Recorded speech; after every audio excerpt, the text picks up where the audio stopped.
Hello दोस्तों, कैसे आप लोग? उम्मीद करते हैं अच्छे होंगे। दोस्तों, इस वीडियो में इम्पोर्टेंट जीएस क्वेश्चन देखने वाले हैं, तो आप लोग लास्ट तक जरूर बने रहिएगा। तो चलिए देखते हैं क्वेश्चन नंबर फर्स्ट से। क्वेश्चन नंबर फर्स्ट है कि निम्न में से किसने कम से कम 2 बार नोबेल पुरस्कार प्राप्त किया है? Who among the following has received the Nobel prize at least twice? A option है मैडम क्यूरी, बी है विंस्टन चर्चिल, सी है वुडरो विल्सन और डी है नन ऑफ दीज। तो देखिए, इसका राइट आंसर होगा ए ऑप्शन, यानी मैडम क्यूरी। ठीक है, तो इन्होंने जो है 2 बार नोबेल पुरस्कार प्राप्त किया है। ठीक है, अब चलिए इसे रिलेटेड फैक्ट देखते हैं नेक्स्ट पेज में। देखिए, मैडम क्यूरी, ठीक है, मैडम क्यूरी और इनके पति जो थे, इनके पति थे पियरे क्यूरी। ठीक है, इनके पति थे पियरे क्यूरी। ठीक है, कौन थे? Pierre Curie. तो कहता है कि मैडम क्यूरी और उनके पति पियरे क्यूरी के साथ संयुक्त रूप से वर्ष 1903 में, कब? तो वर्ष 1903 में, ठीक है, वर्ष 1903 में भौतिकी, ठीक है, वर्ष 1903 में जो है भौतिकी के क्षेत्र में, ठीक है, भौतिकी के क्षेत्र में, ठीक है, भौतिकी के क्षेत्र में तथा, ठीक है, भौतिकी के क्षेत्र में तथा वर्ष 1911 में, अब देखिए वर्ष 1911 में मैडम क्यूरी रसायन के क्षेत्र में, ठीक है, मैडम क्यूरी जो है रसायन के क्षेत्र में, ठीक है, रसायन, ठीक है, रसायन के क्षेत्र में रेडियम और पोलोनियम की खोज के लिए नोबेल पुरस्कार दिया गया। ठीक है, उसके बाद देखिए 1903 में भौतिकी का नोबेल पुरस्कार जो है 1903 में 1903 में भौतिकी का नोबेल पुरस्कार, ठीक है, भौतिकी 1903 में भौतिकी का नोबेल पुरस्कार, ठीक है, भौतिकी का नोबेल पुरस्कार जो है ये हेनरी बेकरल, ठीक है, हेनरी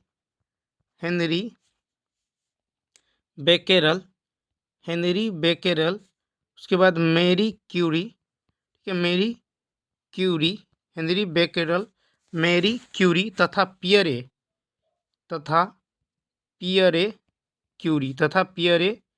क्यूरी, ठीक है, तथा पियरे क्यूरी को संयुक्त रूप से दिया गया था। मैडम क्यूरी के बेटी और दामाद को भी नोबेल पुरस्कार से सम्मानित किया जा चुका है। ठीक है, उसके बाद देखिए अमेरिकी रसायन वैज्ञानिक अमेरिकी रसायन वैज्ञानिक अमेरिकी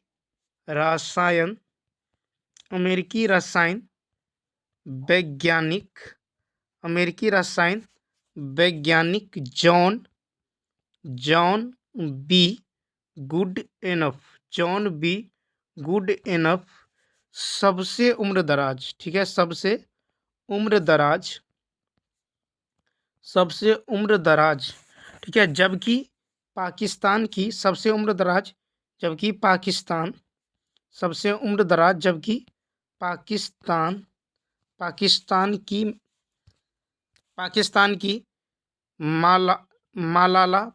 की मालाला यूसुफजई, पाकिस्तान की मलाला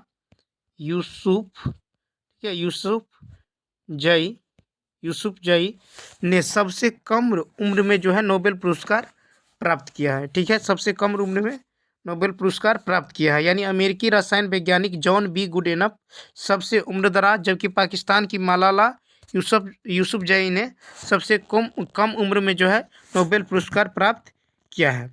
अब देखिए शांति का नोबेल पुरस्कार जो है प्रत्येक वर्ष 10 दिसंबर को, ठीक है, नॉर्वे की राजधानी ओस्लो में दी जाती हैं। ठीक है, जबकि अन्य सभी श्रेणी का पुरस्कार जो है स्टॉकहोम स्वीडन में दिया जाता है। ठीक है, तो याद रखना है, देखिए देखिए शांति का नोबेल पुरस्कार, ठीक है, शांति का नोबेल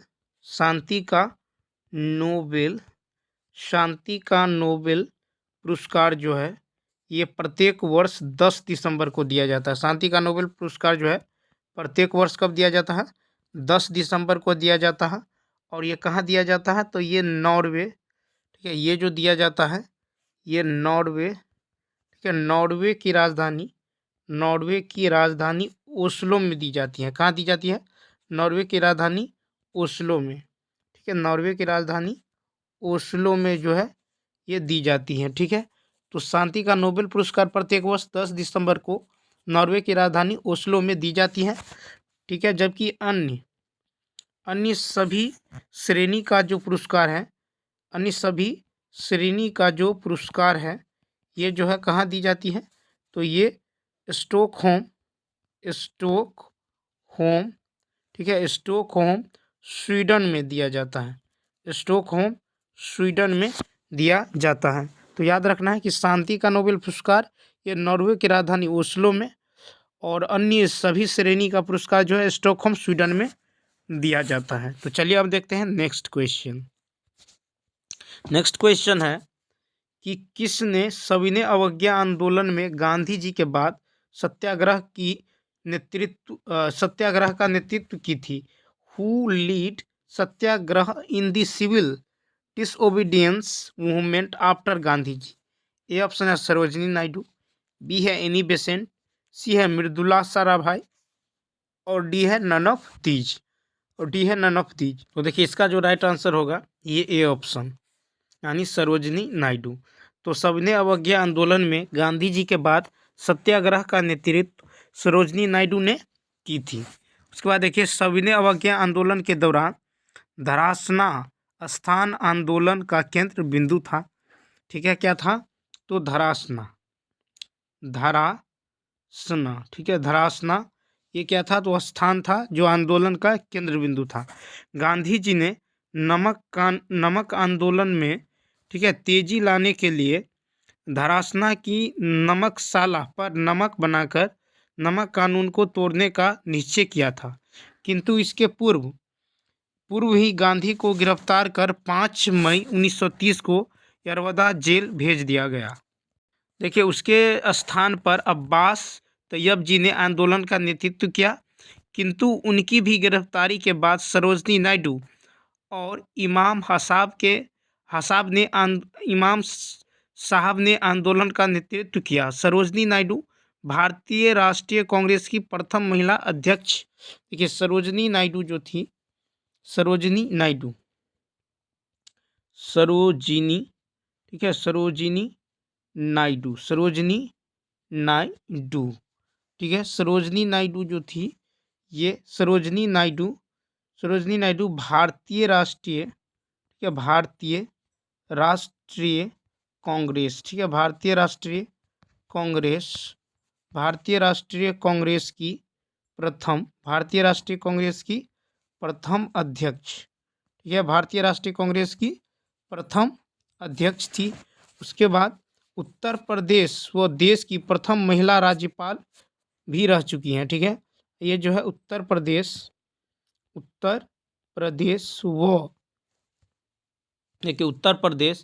वो देश की प्रथम, ठीक है, देश की प्रथम महिला राज्यपाल रह चुकी हैं, ठीक है, महिला राज्यपाल रह चुकी हैं, ठीक है। उसके बाद देखिए एनी बेसेंट को 1917 में भारतीय राष्ट्रीय कांग्रेस का प्रथम महिला जो कि विदेशी अध्यक्ष बनाने का गौरव प्राप्त हुआ। इन्होंने स्वशासन के उद्देश्य से 1916 में होम रूल लीग आंदोलन प्रारंभ किया, ठीक है, 1916 में होम रूल लीग आंदोलन प्राप्त किया, ठीक है। तो इतने बातों को याद रखना है। अब चलिए देखते हैं नेक्स्ट क्वेश्चन, ठीक है। नेक्स्ट क्वेश्चन है कि लेक सुपीरियर झील कहाँ स्थित है, यानी where is Lake Superior located? A option है रसिया, बी है फ्रांस, सी है ब्राज़ील और डी है यूनाइटेड स्टेट्स ऑफ अमेरिका। तो देखिए इसका जो राइट आंसर होगा ये होगा डी ऑप्शन यानी यूनाइटेड स्टेट्स ऑफ अमेरिका, ठीक है। तो इसका डी ऑप्शन क्या होगा? राइट होगा। तो ताजे पानी की, और देखिए लेक सुपीरियर झील जो है ये ताजे पानी की सबसे बड़ी झील है, ठीक है। ये जो है ताजे पानी की सबसे बड़ी झील, ताजे पानी, ठीक है, ताजे पानी की सबसे बड़ी, ठीक है, सबसे बड़ी झील है, ठीक है, सबसे बड़ी झील है। तो ताजे पानी की सबसे बड़ी झील लेक सुपीरियर जो है ये संयुक्त राज्य अमेरिका में स्थित है, ठीक है। इसके बाद देखिए कि superior superior lake superior lake का क्षेत्रफल सुपीरियर लेक का क्षेत्रफल जो है सुपीरियर लेक का क्षेत्रफल जो है यह है लगभग, ठीक है, लगभग 82,100, ठीक है, वर्ग किलोमीटर। तो सुपीरियर लेक का क्षेत्रफल है लगभग 82,100, ठीक है, वर्ग किलोमीटर। सुपीरियर लेक, अब ये जो सुपीरियर लेक है ये यूएसए, ठीक है, एवं कनाडा, यूएसए एवं कनाडा के मध्य स्थित है, कहाँ स्थित है? तो यूएसए एवं कनाडा के मध्य स्थित है। कैस्पियन सागर जो है रूस, कजाकिस्तान, तुर्कमेनिस्तान, अजरबैजान तथा ईरान देशों के सीमा तक फैला है। कहाँ तक फैला है?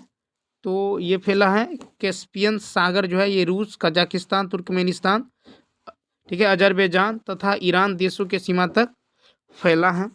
उसके बाद देखिए कि अब देखिए कैस्पियन सागर जो है कैस्पियन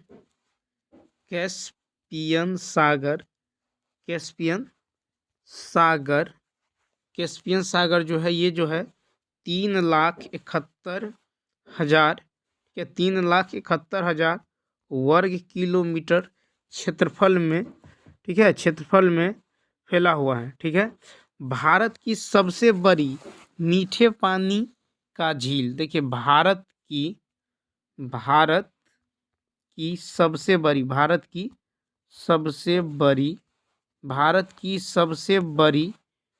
सबसे बड़ी मीठे पानी, ठीक है, मीठे पानी का झील, ठीक है, मीठे पानी का झील।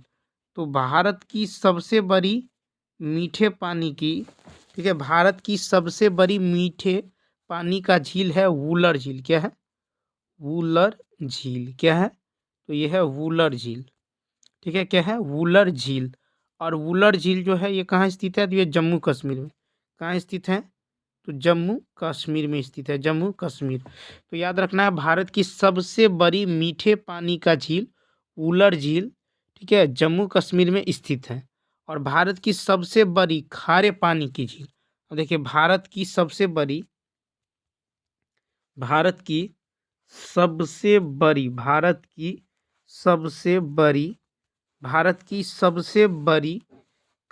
पानी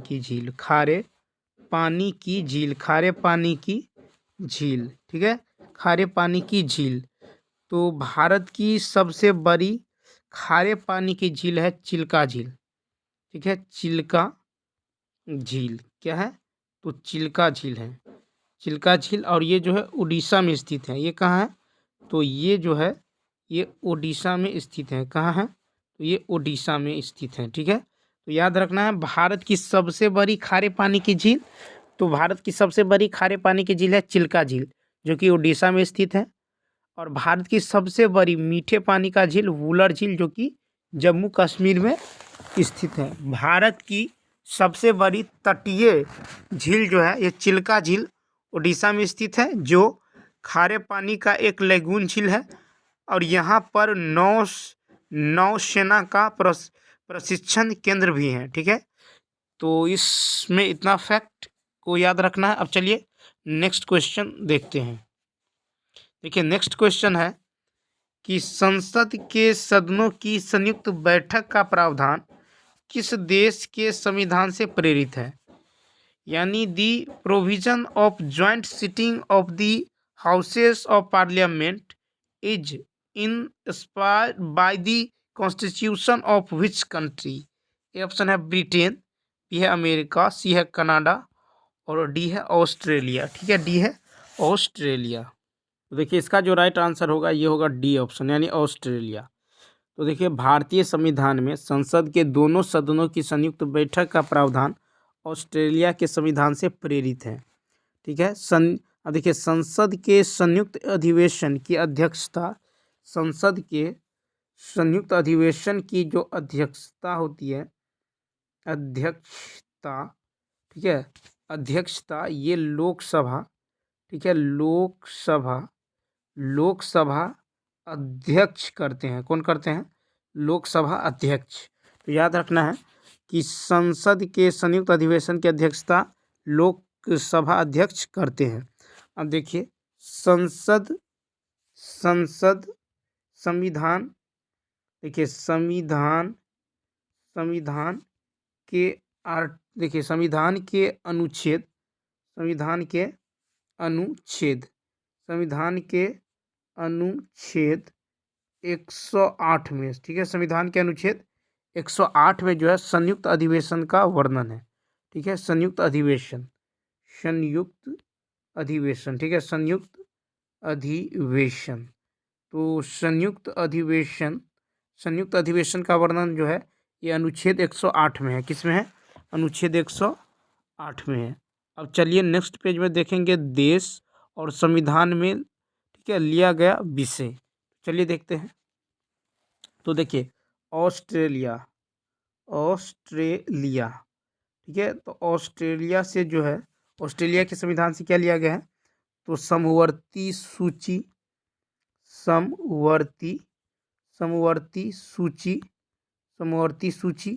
ठीक है। उसके बाद देखिए समवर्ती सूची, उसके बाद संयुक्त अधिवेशन,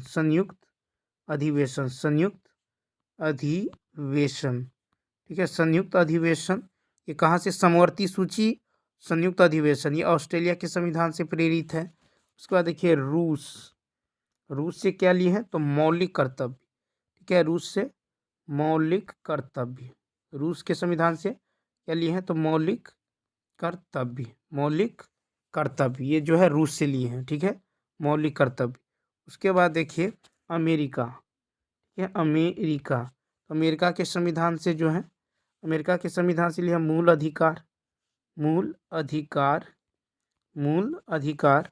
उसके बाद संविधान की सर्वोच्चता, देखिए क्या क्या लिए हैं? तो संविधान की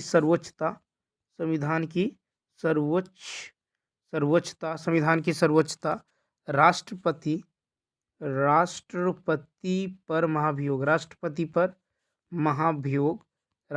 पर महाभियोग, ठीक है। उसके बाद राष्ट्रपति पर महाभियोग और वित्तीय आपात,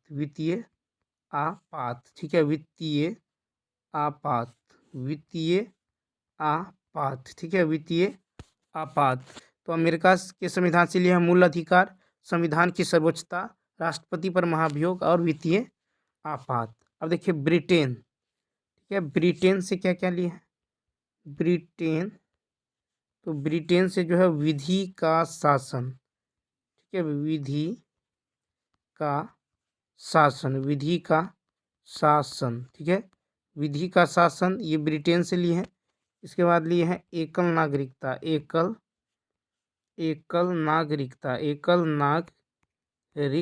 ठीक है, एकल नागरिकता, ये जो है ब्रिटेन से लिए हैं, विधि का शासन और एकल नागरिकता। तो इतने बातों को याद रखना है। तो चलिए अब देखते हैं नेक्स्ट क्वेश्चन। अब देखिए नेक्स्ट क्वेश्चन है कि प्रतिवर्ष कोकबोरोक दिवस कब मनाया जाता है? यानी when is Kokborok day celebrated every year? A option है 19 जनवरी, बी है 12 जनवरी, सी है 15 जनवरी और डी है नन ऑफ दीज। तो देखिए इसका जो राइट आंसर होगा ये होगा ए ऑप्शन, यानी 19 जनवरी। तो प्रतिवर्ष कोकबोरोक दिवस कब मनाया जाता है? 19 जनवरी को मनाया जाता है। कब मनाया जाता है? 19 जनवरी को। देखिए कोकबोरोक क्या है? तो यह एक त्रिपुरी लैंग्वेज है, भाषा है, ठीक है। क्या है? तो त्रिपुरी लैंग्वेज यानी भाषा, ठीक है, क्या है? तो त्रिपुरी लैंग्वेज यानी भाषा है। अब चलिए जनवरी में मनाए जाने वाले दिवस देखते हैं नेक्स्ट पेज में। चलिए देखते हैं। जैसे देखिए 1 जनवरी को क्या मनाया जाता है? तो 1 जनवरी को DRDO स्थापना दिवस ये मनाया जाता है 1 जनवरी को। उसके बाद देखिए 3 जनवरी, तो 3 जनवरी को क्या मनाया जाता है? इंटरनेशनल इंटरनेशनल, ठीक है, international mind body, international mind body wellness day, ठीक है, international mind body wellness day ये मनाया जाता है 3 जनवरी को। उसके बाद देखिए 4 जनवरी, 4 जनवरी, तो 4 जनवरी को क्या मनाया जाता है? तो 4 जनवरी को विश्व ब्रेल दिवस, क्या मनाया जाता है? विश्व ब्रेल दिवस, विश्व ब्रेल दिवस ये कब मनाया जाता है? 4 जनवरी, 4 जनवरी। उसके बाद देखिए 5 जनवरी, 5 जनवरी, 5 जनवरी को क्या मनाया जाता है?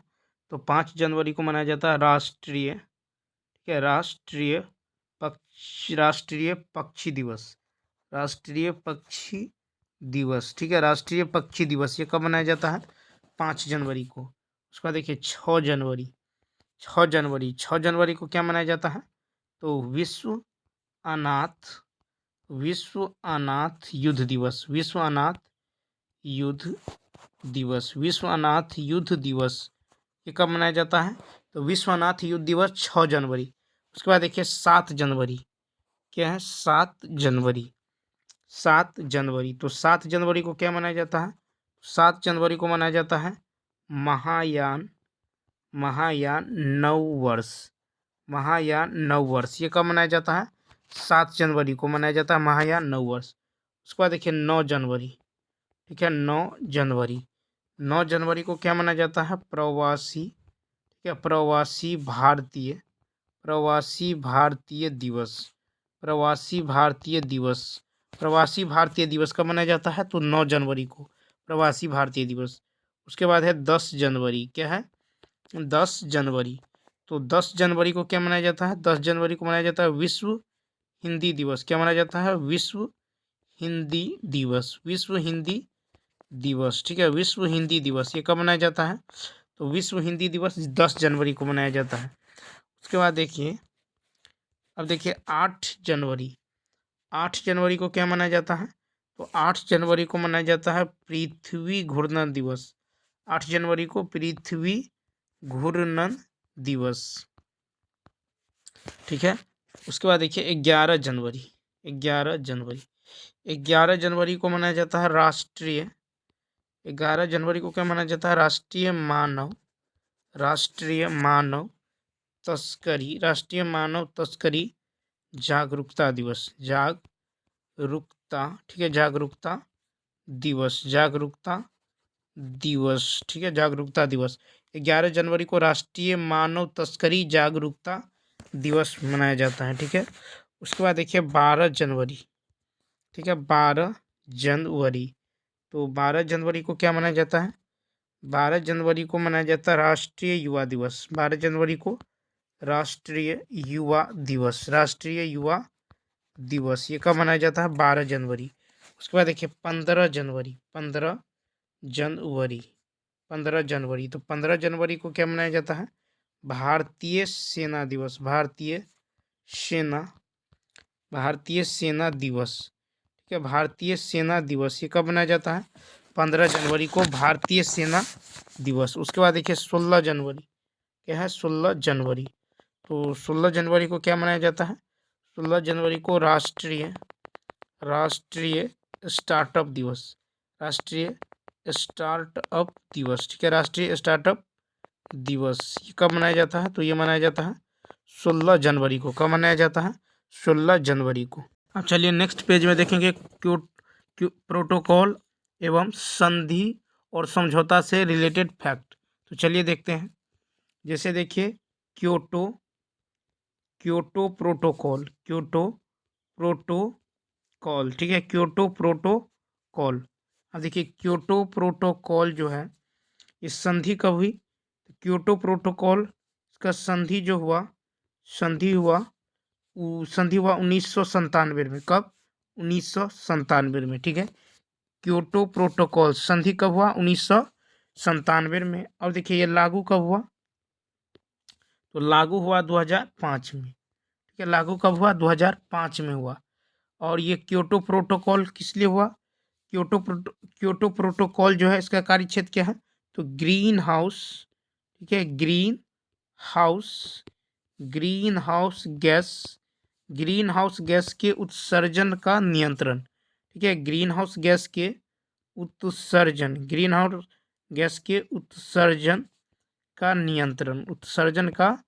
नियंत्रण। ठीक है, तो याद रखना है क्योटो प्रोटोकॉल संधि जो है ये हुआ 1997 में, लागू हुआ 2005 में, और ये ग्रीन हाउस गैस के उत्सर्जन से संबंधित है क्योटो प्रोटोकॉल। अब चलिए नेक्स्ट पेज में देखेंगे मॉन्ट्रियल प्रोटोकॉल। ठीक है, मॉन्ट्रियल प्रोटोकॉल। ठीक है, मॉन्ट्रियल प्रोटोकॉल। ठीक है, मॉन्ट्रियल प्रोटोकॉल। और देखिए मॉन्ट्रियल प्रोटोकॉल अब संधि कब हुआ, तो संधि हुआ 1987 में, संधि 1987 में, और लागू देखिए ये लागू हुआ 1989 में, संधि हुआ 1987 और लागू हुआ 1989 में। ठीक है, और इसका कार्य क्षेत्र जो है यह है सीएफसीएस के उत्पादन का नियंत्रण। ठीक है, नियंत्रण। तो मॉन्ट्रियल प्रोटोकॉल जो है संधि 1987 में और लागू हुआ 1989 में। ठीक है, और इसका कार्य क्षेत्र है सीएफसी के उत्पादन का नियंत्रण के लिए। उसके बाद चलिए नेक्स्ट पेज में देखते हैं रामसर संधि।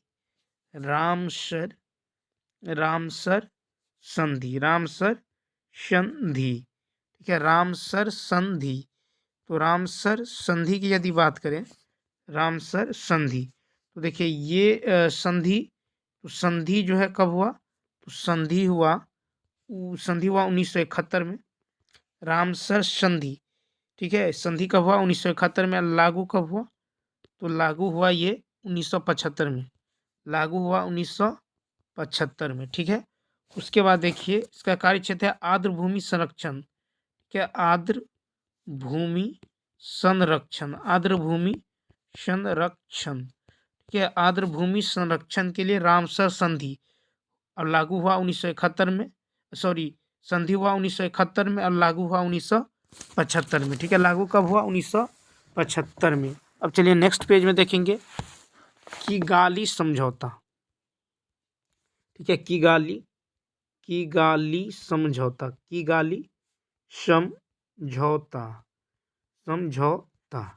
ठीक है, अब देखिए इसमें जो संधि हुई, संधि कब हुआ, तो संधि हुआ 2016 में, संधि 2016 में। और लागू कब हुआ, तो लागू हुआ ये 2019 में। ठीक है, और कार्य क्षेत्र है एचएफसीएस के उत्पादन का नियंत्रण। ठीक है, उत्पादन का नियंत्रण। ठीक है, उत्पादन का नियंत्रण। तो किगाली समझौता ये संधि हुआ जो 2016 में और लागू हुआ 2019 में। ठीक है, और कार्य क्षेत्र है एचएफसीएस के उत्पादन का नियंत्रण। अब चलिए नेक्स्ट पेज में देखेंगे वियना समझौता। ठीक है, क्या देखेंगे, वियना समझौता। ठीक है, वियना समझौता। अब देखिए ये संधि कब हुआ, वियना समझौता संधि हुआ 1985 में। ठीक है, 1985 में। लागू कब हुआ, तो देखिए लागू की यदि बात करें तो लागू, ठीक है, लागू कब हुआ, तो ये जो है लागू हुआ 1988 में। कब, 1988 में। ठीक है, और कार्य क्षेत्र जो है ये ओजोन, ठीक है, कार्य क्षेत्र ओजोन परत का संरक्षण। याद रखना है वियना समझौता संधि हुआ 1985 में, लागू हुआ 1988 में, और इसका कार्य क्षेत्र है कि ओजोन परत का संरक्षण के लिए। ठीक है, तो अब चलिए देखते हैं, अब चलिए नेक्स्ट पेज में जो है बिहार से रिलेटेड फैक्ट देखते हैं। तो चलिए देखते हैं, जैसे देखिए बिहार की यदि बात करें तो बिहार में जो है प्रमंडल बिहार में प्रमंडल कितने हैं, तो 9 हैं। ठीक है, बिहार में 9 प्रमंडल हैं। ठीक है। भोजपुर प्रमंडल का गठन जो है प्रस्तावित है। बिहार में जिले कितने हैं? तो बिहार में कुल 38 जिले हैं। बिहार में कुल 38 जिले हैं, 9 प्रमंडल हैं। ठीक है। और बिहार में कुल कितने अनुमंडल हैं? तो बिहार में जो है कुल अनुमंडल है, बिहार में कुल 101 क्या है अनुमंडल है। ठीक है, अनुमंडल हैं। और उसके बाद देखिए बिहार में जो है कुल प्रखंड, बिहार में प्रखंड कितने हैं? तो बिहार में है 534 प्रखंड है। बिहार में 534 क्या है प्रखंड है। बिहार में 534 प्रखंड है। और महानगर कितने हैं? तो महानगर बिहार में जो है एक है। ठीक है, बिहार में एक महानगर है। ठीक है, तो याद रखना है कि बिहार में प्रमंडलों की संख्या 9। बिहार में कुल 9 प्रमंडल हैं। ठीक है, कुल 38 जिले हैं और 101 अनुमंडल हैं और 534 प्रखंड है। 534 क्या प्रखंड है। और बिहार में एक महानगर है। दिसंबर 2020 में कैबिनेट की बैठक में बिहार सरकार ने रोहतास यानी सासाराम, पश्चिम चंपारण यानी बेतिया, पूर्वी चंपारण मोतिहारी, समस्तीपुर और मधुबनी नगर परिषद को अपग्रेडेशन का नगर निगम बनाने की मंजूरी दे दी है।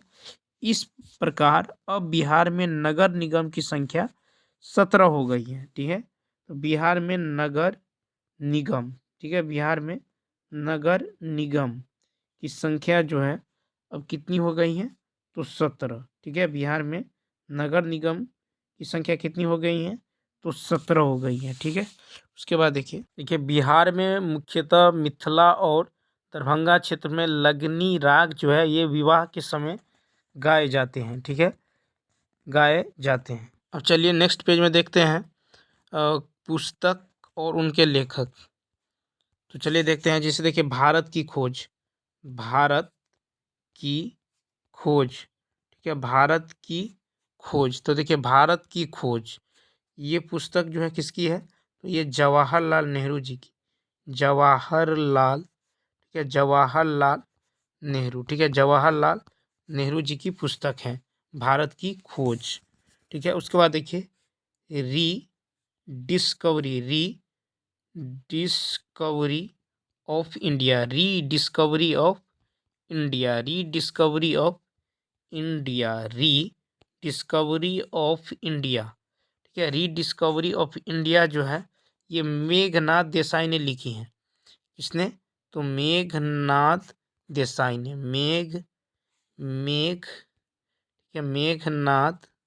मेघनाथ देसाई। ठीक है, मेघनाथ देसाई ने जो है लिखी है। तो री डिस्कवरी ऑफ इंडिया जो है मेघनाथ देसाई ने लिखी है। उसके बाद देखिए ए ब्रूस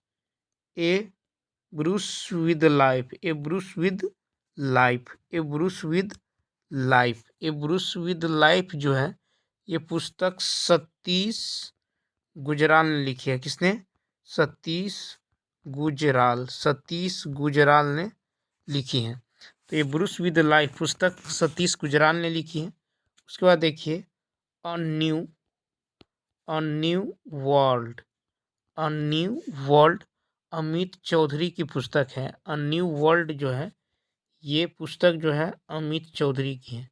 ठीक है, अमित चौधरी की क्या है? अमित चौधरी की पुस्तक है ए न्यू वर्ल्ड। ठीक है, उसके बाद देखिए, उसके बाद है इग्नाइटेड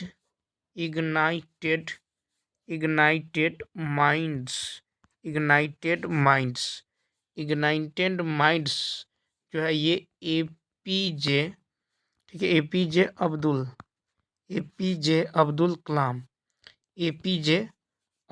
कलाम ने लिखी है इग्नाइटेड माइंड्स। उसके बाद देखिए स्ट्रेट फ्रॉम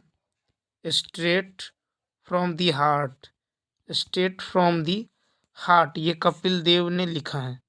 ठीक है, ये जो है किसने लिखा है? तो ये कपिल देव।